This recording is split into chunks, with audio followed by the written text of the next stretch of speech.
He said, I have signed all the other actors, and they're all in the pilot, and you were not, and you will have to be in last position. I said, well, I'm not going to be very comfortable with that. Then he turned to the casting man, who was also in the office, and he said, sign him up, and don't pay him too much money. In 1965, CBS sent an American family into the deep cosmos, and millions of viewers followed them into the dark.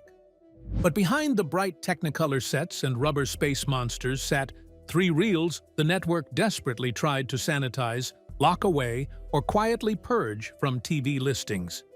From racially charged caricatures that triggered affiliate blackouts to a $600,000 lost pilot buried for 3 decades.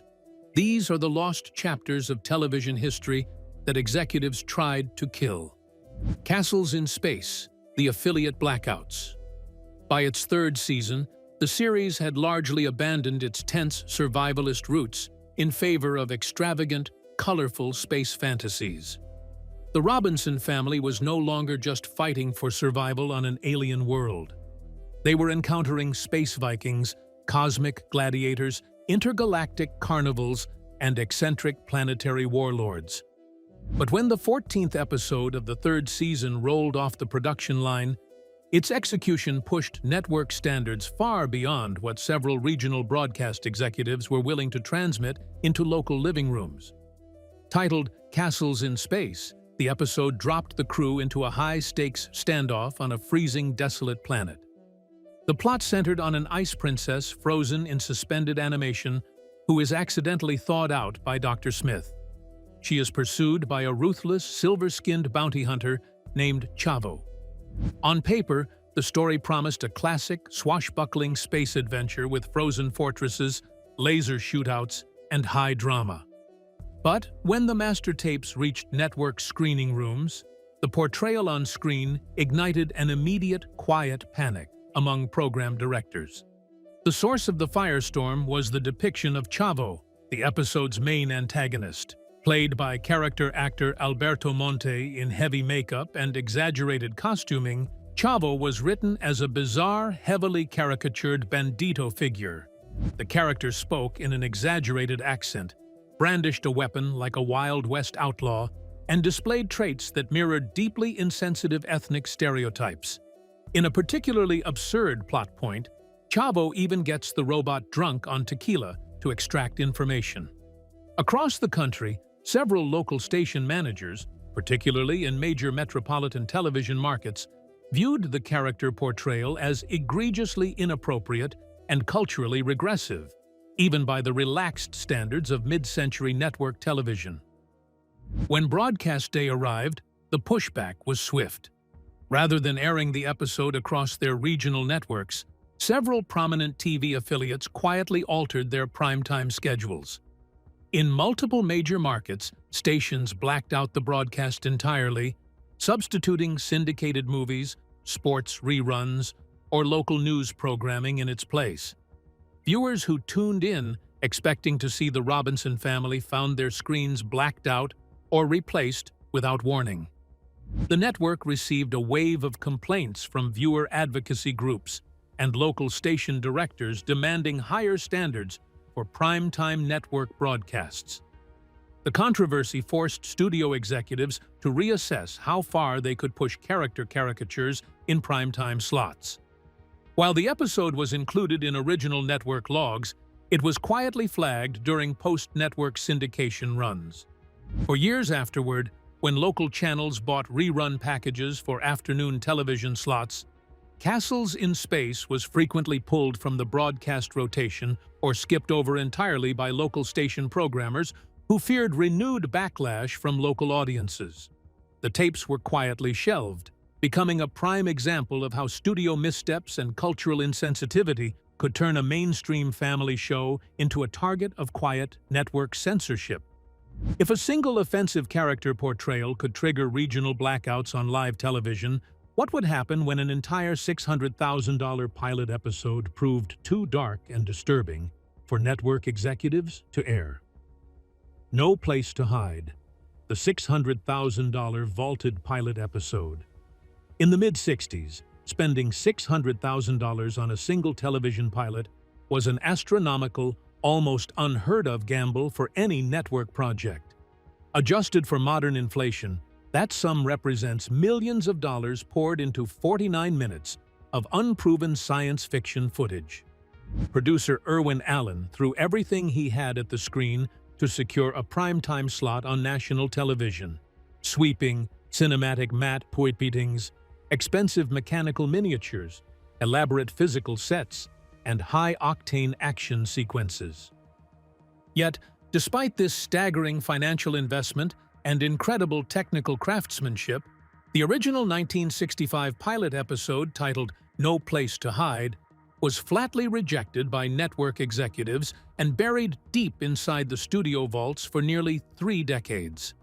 The reason for this total executive lockout was not a lack of production quality, but a radical mismatch in overall tone, narrative drive, and core character dynamics.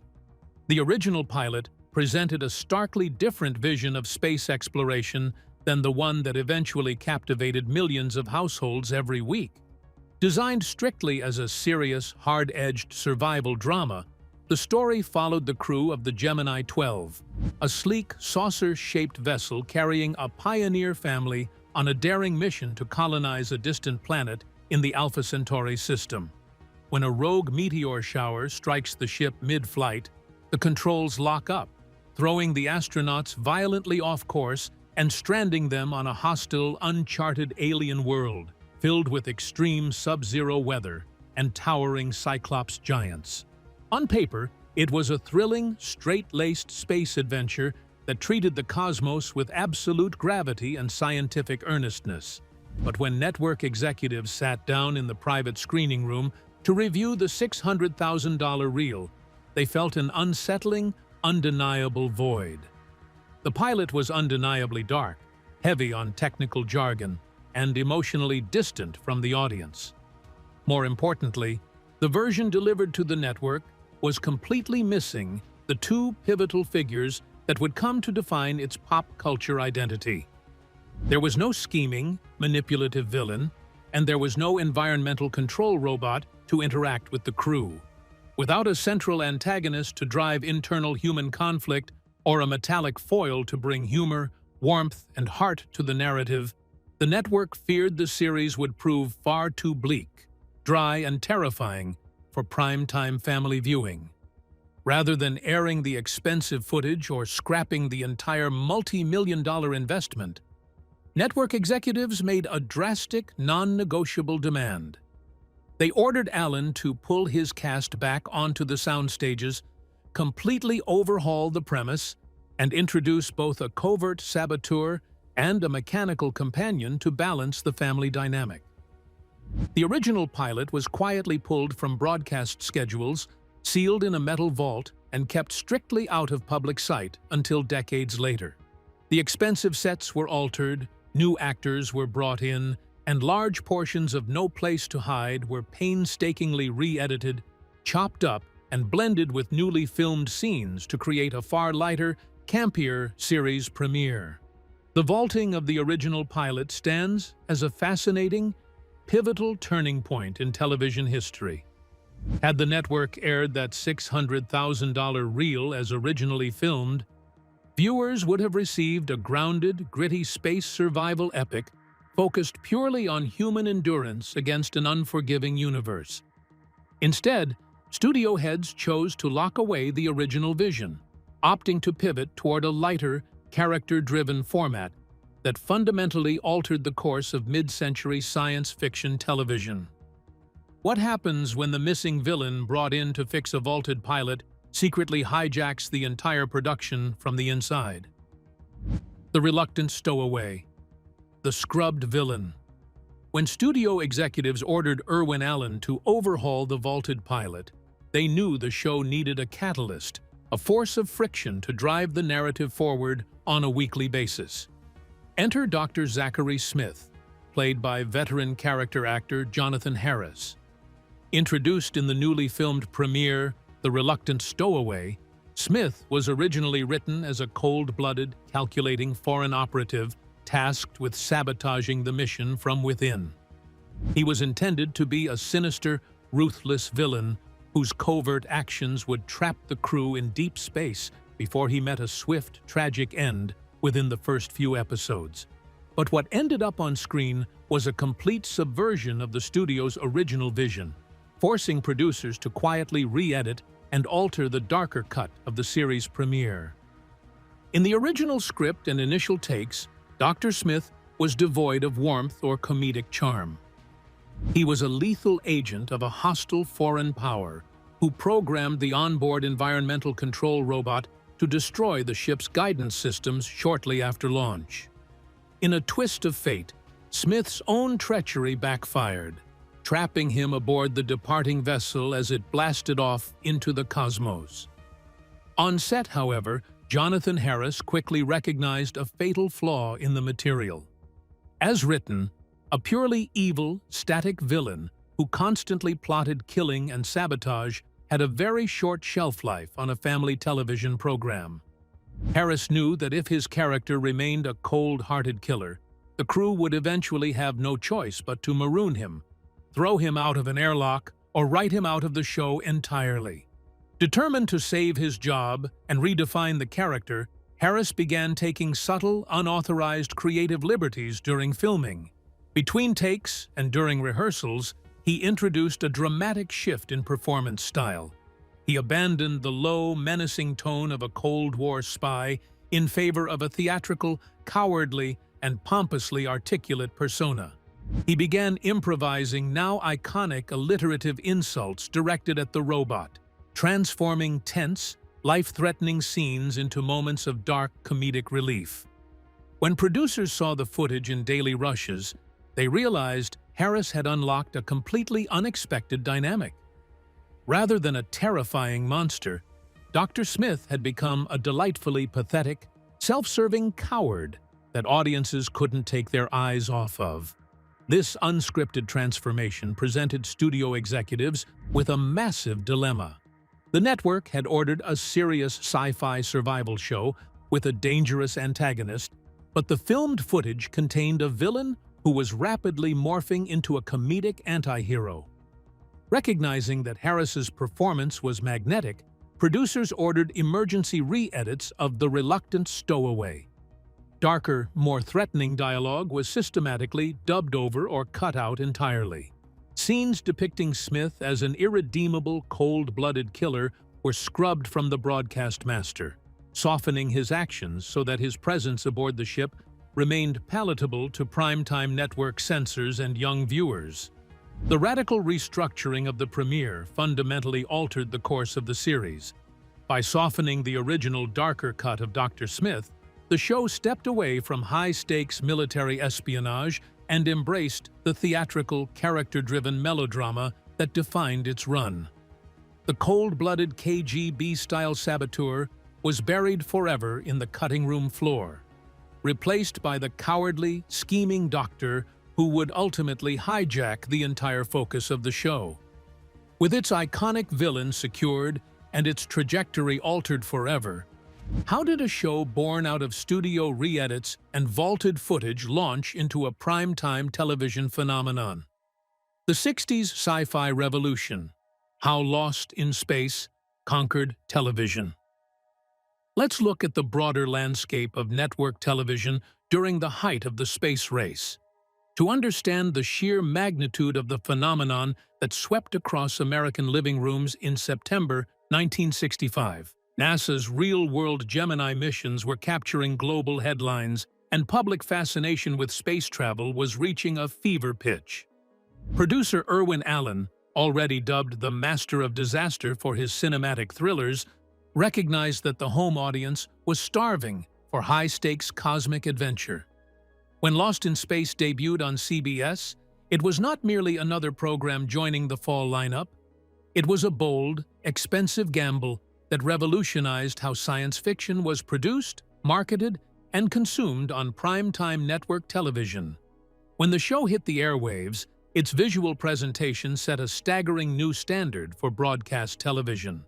The series boasted incredible production values for its era, including intricate miniature models built by Hollywood veteran L.B. Abbott, sweeping pyrotechnic displays, and elaborate soundstage environments designed to mimic alien worlds. The iconic Jupiter 2 spacecraft, a two-deck saucer-shaped vessel complete with glowing control panels, hydraulic elevators, and cryo-sleep pods, cost tens of thousands of dollars to construct and gave the production a grand cinematic weight. During its first season, filmed in crisp, atmospheric black and white, the series maintained a tense, dramatic edge. Audiences tuned in by the millions every Wednesday night to watch the Robinson family battle unforgiving extraterrestrial environments, cosmic storms, and hostile alien flora. The ratings were an instant triumph for CBS, crushing competing network programs and proving that primetime audiences would eagerly tune in for serialized space exploration every week. However, the show's greatest test arrived in early 1966 with the sudden explosion of ABC's Batman TV series.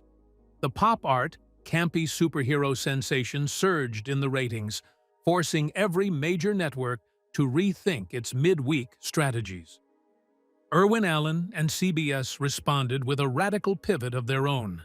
Starting in Season 2, Lost in Space made a triumphant leap into brilliant, saturated Technicolor.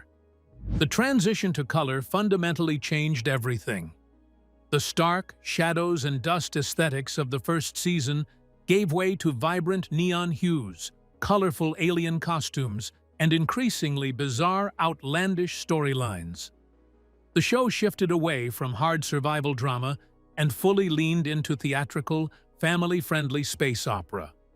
Instead of facing grounded environmental hazards, the Robinson crew was now encountering space pirates, galactic leprechauns, intergalactic circuses, and metallic gladiators across the galaxy. Central to this rating victory was the electrifying chemistry between three key cast members: Jonathan Harris as the pompous Dr. Smith, young Bill Mumy as the brilliant prodigy Will Robinson, and stuntman Bob May inside the heavy blinking suit of the B9 environmental control robot. What began as a traditional ensemble show about a family unit gradually transformed into a weekly showcase for this iconic trio. The warm, protective relationship between young Will and the robot contrasted against Dr. Smith's endless schemes, cowardly outbursts, and legendary alliterative insults like "you bubble-headed booby" became the undeniable emotional core of the series.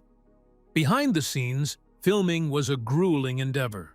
The actors worked long hours under scorching soundstage lights while wearing heavy metallic spacesuits crafted from dense synthetic fabrics.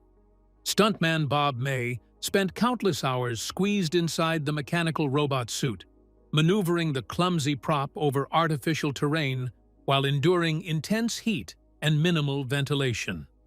Despite these harsh filming conditions, the cast maintained a remarkably tight-knit bond, operating like a true family both on and off the camera sets. By blending cutting-edge visual effects, vibrant color cinematography, and a unique mix of high-camp humor and genuine family heart, Lost in Space dominated primetime ratings throughout the mid-60s. It proved that science fiction could be a massive commercial powerhouse, paving the way for decades of space-bound television epics that followed in its wake. The show's massive success cemented Irwin Allen's status as a visionary producer, demonstrating that television audiences were ready to embrace the wonders and perils of outer space as a permanent fixture of popular culture. Behind the glowing screens and silver spacesuits, what was life really like for the actors who brought the Jupiter 2 crew to life? And where did their journeys take them after the engines went cold? Critics versus the audience. Camp cult status. When Lost in Space concluded its 3-season, 83-episode run in the spring of 1968, television critics were quick to write its obituary. Serious entertainment journalists in major newspapers routinely dismissed the show as a victim of its own absurdity.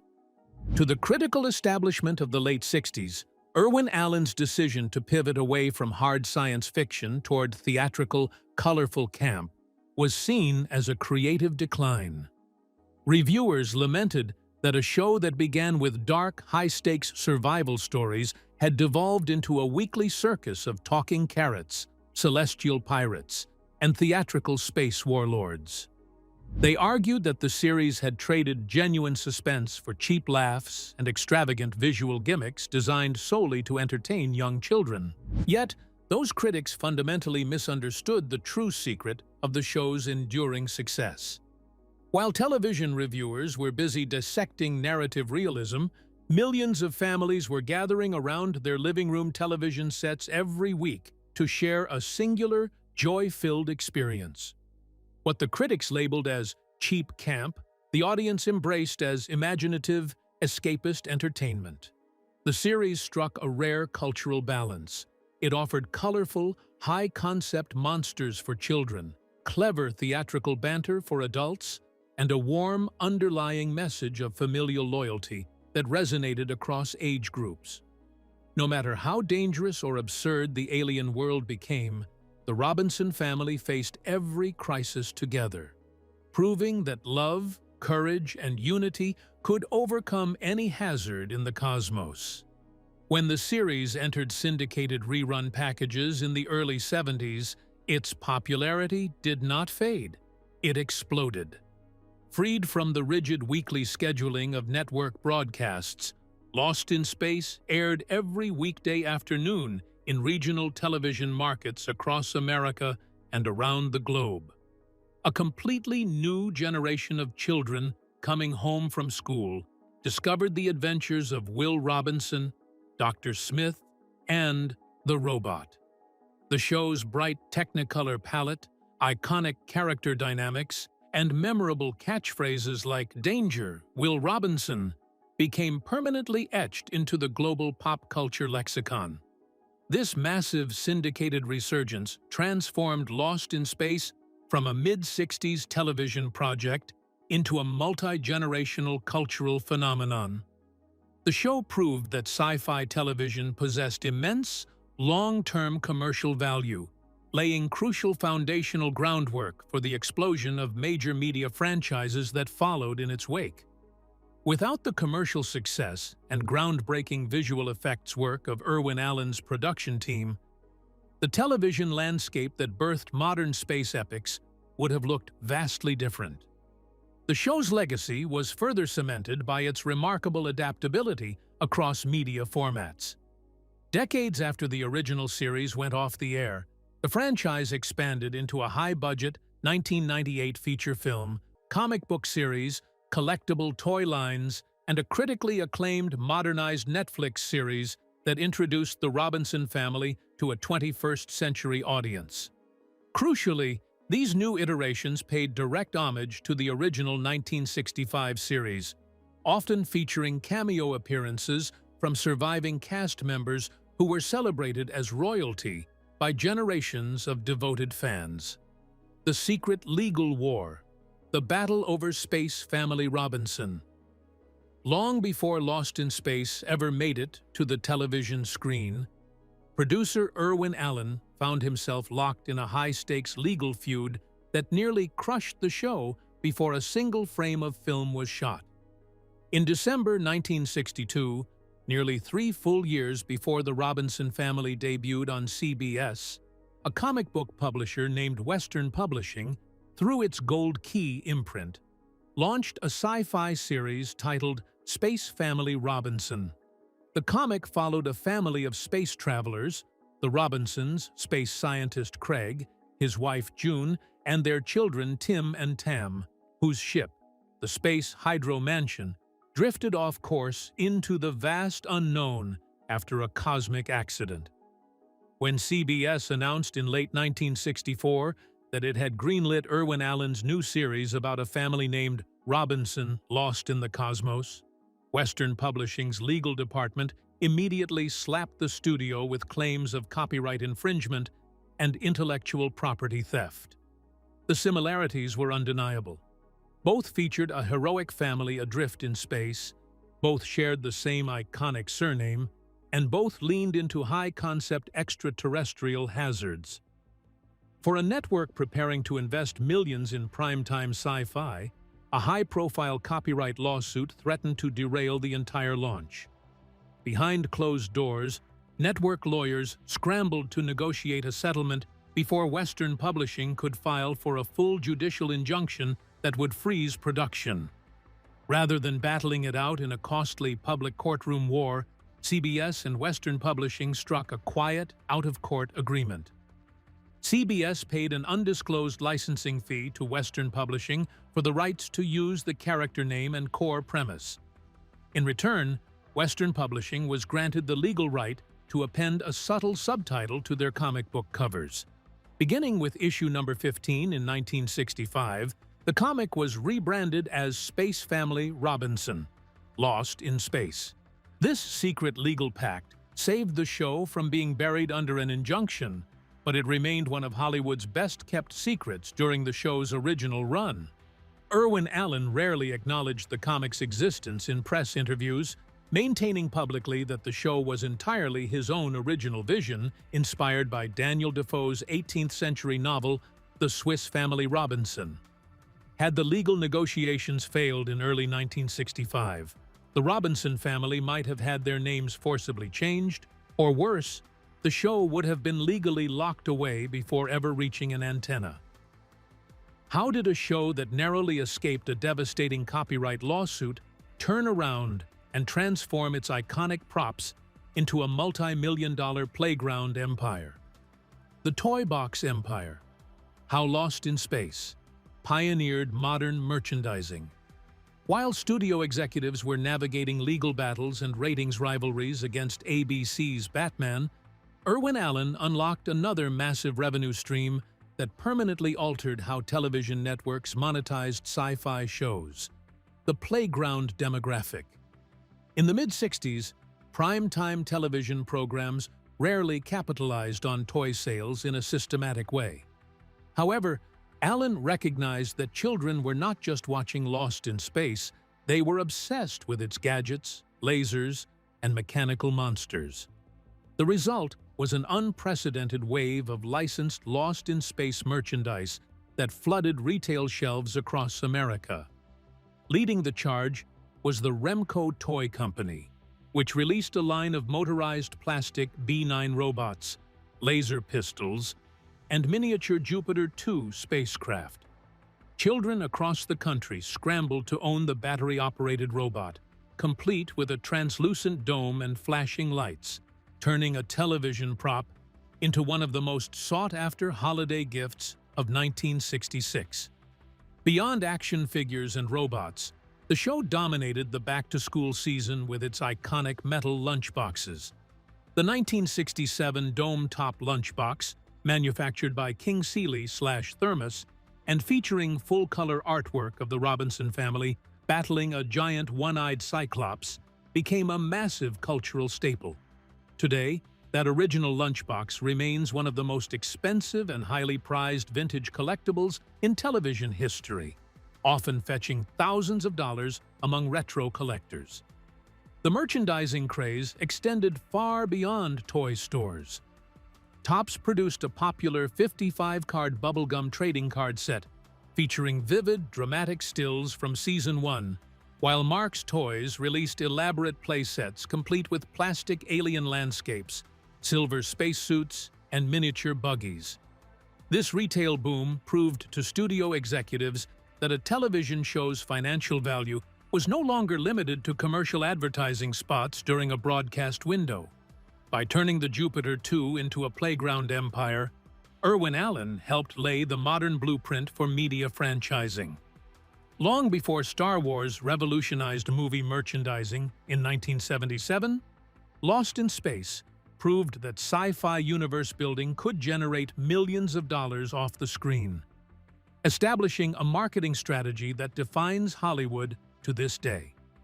With its merchandising legacy cemented and its primetime run concluded, what happened when the cast stepped out of their silver spacesuits, and where did their journeys take them after the engines went cold? Cast then and now, the lives behind the spacesuits. To understand how Lost in Space captured the hearts of millions, you have to look beyond the glowing miniature spaceships and colorful studio sets to the ensemble cast that brought the Jupiter 2 crew to life. While millions of viewers tuned in every week to watch the Robinson family navigate extraterrestrial perils, the lives of the actors off-screen were filled with high dramatic shifts, career transformations, and a lifelong bond that persisted long after the camera lights went dark. At the head of the family was Guy Williams, who portrayed the courageous mission commander, Dr. John Robinson. Already a major television star following his iconic title role in Disney's Zorro, Williams brought heroic authority and undeniable star power to the production. However, as the focus of the series gradually shifted toward the comedic antics of Dr. Smith and young Will Robinson, Williams grew increasingly frustrated with his diminished screen time. Following the cancellation of the series in 1968, Williams chose to retire from full-time acting altogether. He relocated to Buenos Aires, Argentina, where his legacy as Zorro had made him a beloved national hero, living quietly away from Hollywood until his passing in 1989. Opposite Williams was June Lockhart, who played the intelligent and compassionate matriarch Dr. Maureen Robinson. Lockhart was already a celebrated Tony Award winner and household name from her long-running starring role in Lassie. She brought warmth, stability, and genuine warmth to the set, serving as an anchor for the younger cast members. Following her time on the Jupiter 2, Lockhart continued a vibrant, decades-long acting career in television and film, appearing in popular daytime dramas, feature films, and voice roles, while remaining a passionate advocate for real-world space exploration and NASA education initiatives. The show's absolute breakout force was veteran character actor Jonathan Harris as the cowardly Dr. Zachary Smith. Originally hired for a limited run as a cold villain, Harris brilliantly reinvented his character into a pompous, theatrical anti-hero whose endless catchphrases and cowardly schemes stole almost every scene. Off-camera, Harris was a sophisticated, deeply knowledgeable lover of the arts who formed a heartwarming fatherly mentorship with his young co-star, Bill Mumy. Harris worked extensively as a prolific voice actor for animated films and video games later in life before passing away in 2002. Playing the brilliant child prodigy Will Robinson, Bill Mumy was already one of Hollywood's most accomplished child actors before stepping aboard the Jupiter 2. His natural charisma and genuine curiosity gave the series its emotional beating heart. Following the show, Mumy transitioned into a remarkably versatile career as a successful musician, voice actor, comic book writer, and sci-fi icon, famously starring as Lenier in the acclaimed 90s series Babylon 5. Mumy has consistently remained a proud champion of the show's legacy, frequently writing books and reflecting on his lifelong friendship with Jonathan Harris. Rounding out the core cast were Mark Goddard as the hot-headed pilot Major Don West, Marta Kristen as the adventurous eldest daughter Judy Robinson, and Angela Cartwright as the sensitive, artistic Penny Robinson. Goddard delivered sharp heroic tension against Harris's scheming doctor, later going on to earn a master's degree in education and working as a dedicated special education teacher for decades before his passing in 2023. Kristen and Cartwright, the latter already famous for her role as Brigida in The Sound of Music, both built diverse artistic careers spanning photography, design, writing, and continued acting roles. The physical presence and voice behind the show's most iconic non-human character were split between two men. Stuntman Bob May, who operated inside the sweltering, heavy B-9 robot suit, and radio announcer Dick Tufeld, whose booming vocal delivery gave life to iconic lines like, "Danger, Will Robinson." Together, this tight-knit ensemble formed an enduring bond that extended far beyond the soundstage, proving that the heart of the show was the genuine affection they shared both on and off the screen. Looking back across more than half a century of television history, the battle between 60s critics and the viewing audience has a clear winner. While the harsh reviews of the era have long been forgotten, the Jupiter 2 remains an immortal icon of American imagination. The show's journey, from its vaulted $600,000 pilot and regional affiliate blackouts to its triumphant reign as a syndicated classic, stands as a powerful testament to the magic of vintage television. Lost in Space proved that when you blend bold imagination, vibrant storytelling, and a heart centered on family, you create a timeless adventure that can navigate any storm in the universe and shine bright for generations to come. If you enjoyed this deep dive into television history, be sure to subscribe for more untold stories behind Hollywood's classic series.